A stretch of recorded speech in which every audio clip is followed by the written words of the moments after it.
Taming the Amygdala and Other Brain Training Tools, author John Arden. Subtitles by freebooksummary. Introduction. Every day, you make a choice between the gradual decline of brain function and its development, between anxiety and calm, between pessimism and optimism. The book will be useful for those who are ready to take control of their brain and break free from the power of automatic thoughts and emotions. In the book you will find answers to the questions: is it possible to learn positive thinking? How to improve memory? Is it realistic to cope with anxiety? How does nutrition affect brain function? Why meditation and prayer practices help to relax and calm the mind? How to reconfigure your brain and start a new life? First things first, recalibrating your brain. The 4Cs rule. The brain changes throughout a person's life under the influence of experience.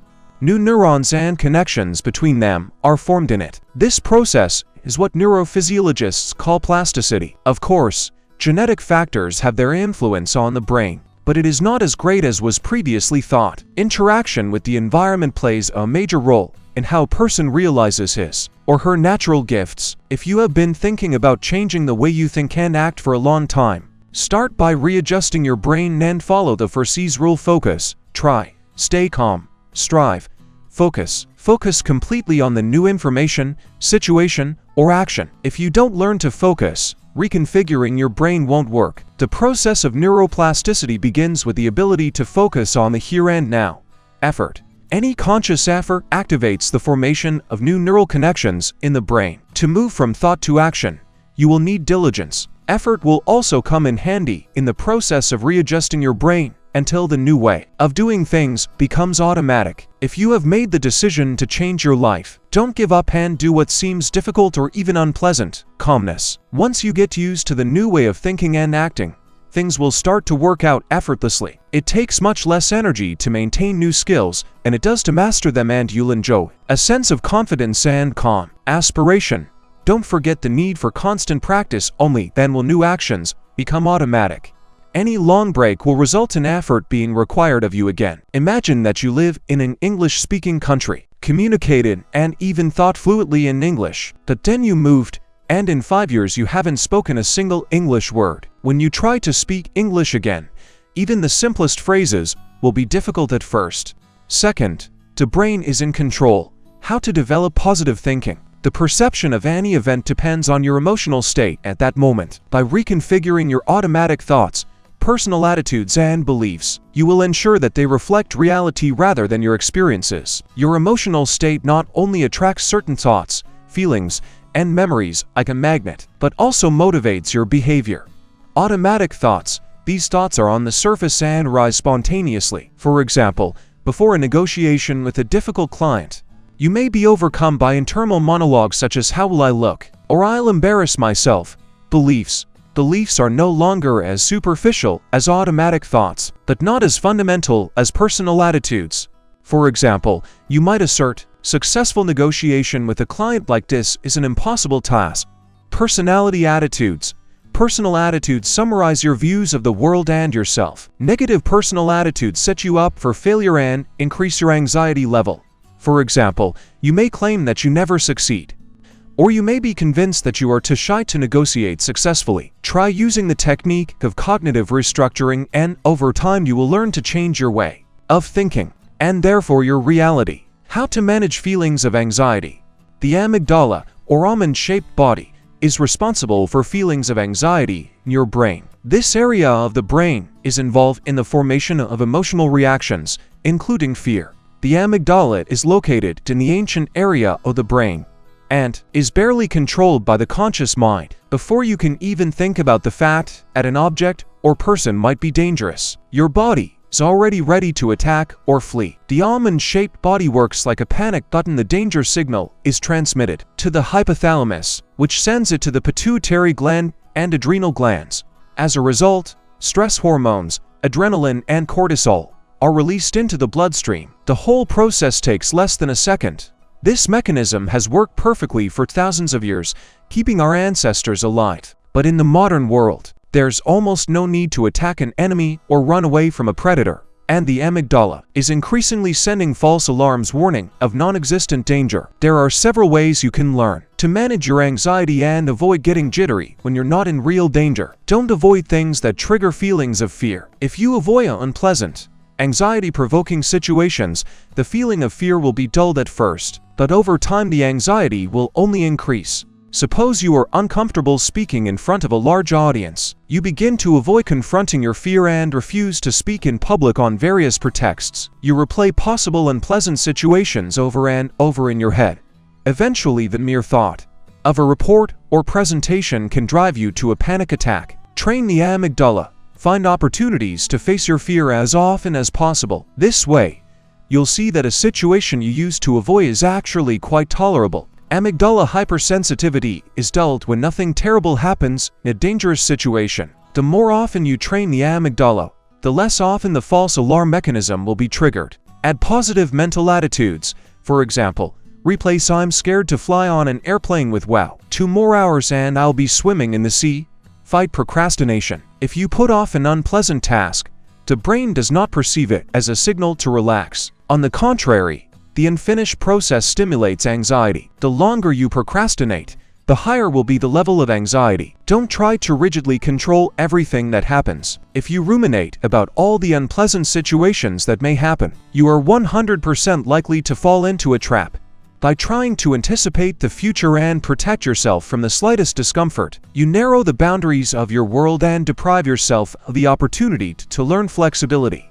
In unexpected situations, 7 principles of effective relaxation. When faced with stress, you can take the path of mobilization or the path of relaxation. The autonomic nervous system is made up of 2 parts: the sympathetic and the parasympathetic.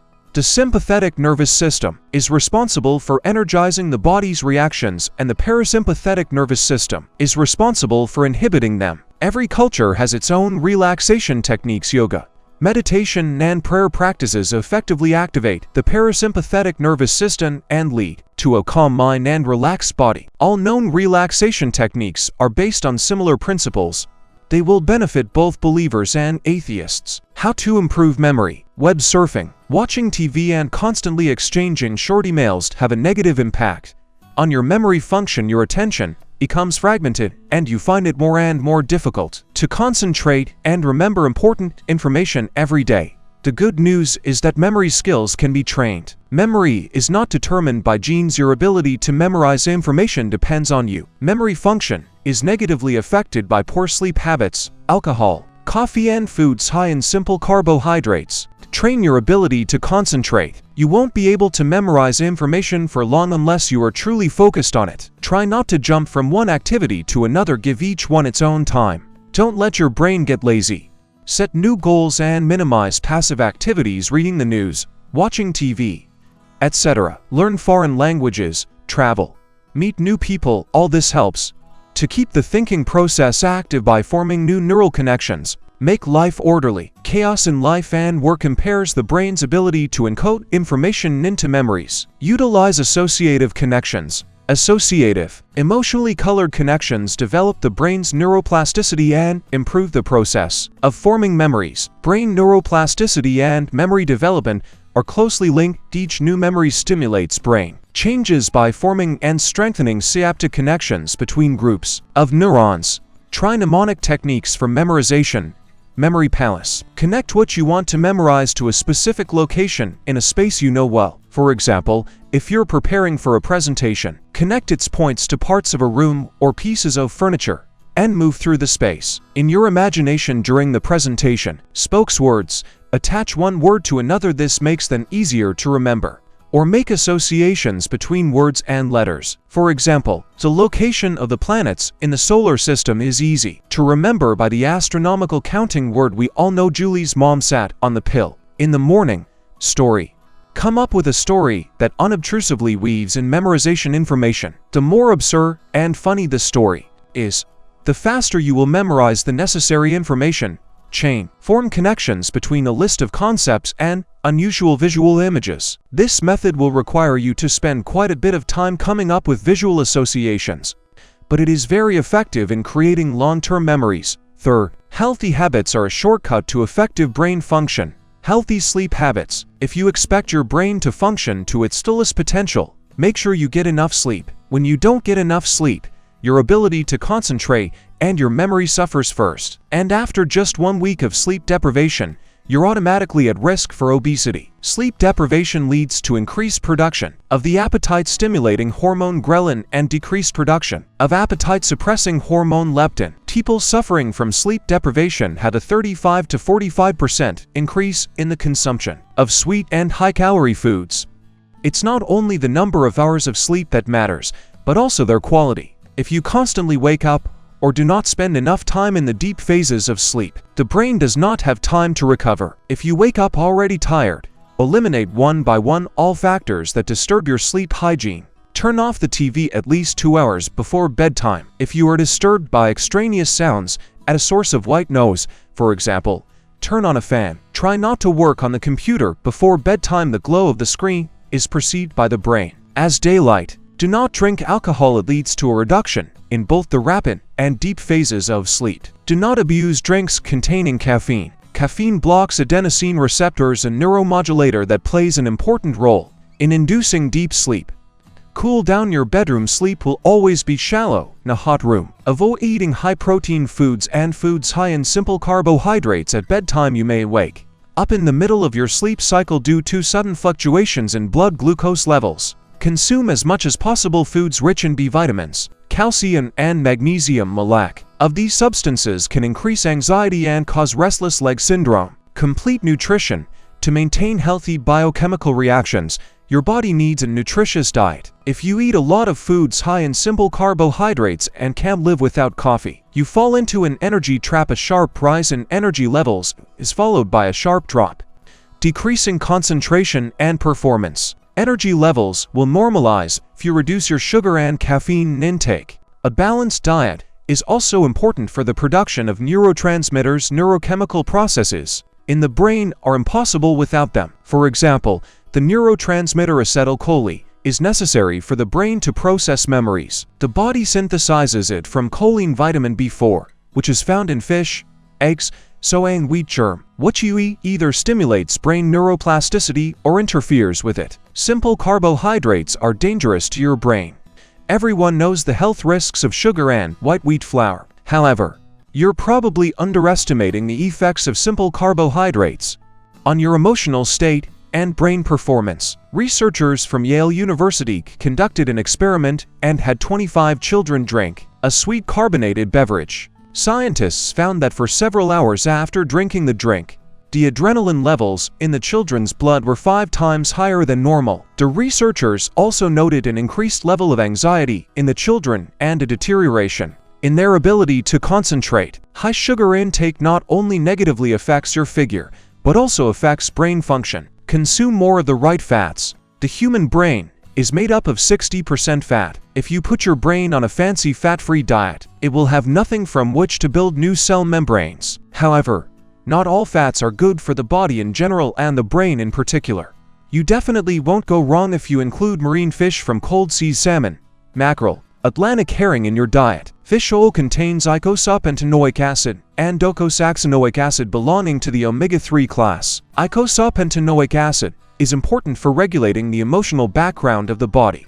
It is involved in maintaining the functions of serotonin and dopamine, and plays a prominent role in providing blood supply to the brain. Docosahexaenoic acid ensures full interaction between neurons. In case of its deficiency, receptor membranes become rigid and the brain has difficulties in transmitting nerve impulses. Physical exercise. If you combine a change in mindset with exercise, you will automatically start to feel better. Exercise is one of the easiest and most effective ways to ensure your brain's neuroplasticity ability and guarantee yourself a good mood. Exercise helps supply oxygenated blood to the brain and increases serotonin levels, leaving you feeling alert and calm. Aerobic exercise. Running, biking relieves anxiety. Studies have shown that aerobic exercise is comparable in effectiveness to antidepressants, even in treating the effects of post-traumatic stress disorder. Stretching exercises relieve both physical and emotional symptoms of stress. When you are under stress, you always feel muscle tension. If the stress becomes chronic, the muscles shorten and thicken due to excessive formation of connective tissue. A quick way to get rid of tension and activate the parasympathetic nervous system is to do some stretching exercises, remembering to breathe deeply while doing so. Lazy exercise. Good news for those who missed.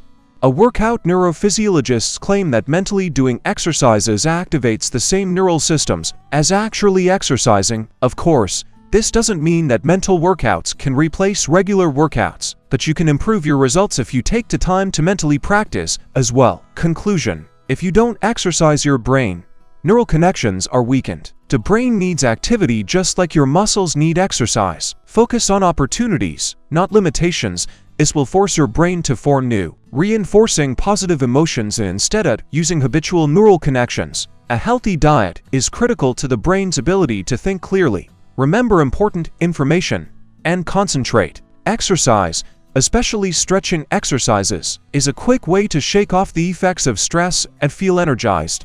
Develop an optimistic outlook on the world. This will help you solve problems effectively, maintain high energy levels, and keep you mentally healthy. Thank you all for listening to the end. If you liked it, don't forget to rate and subscribe to the channel. You can buy the full version of the book at the link in the description.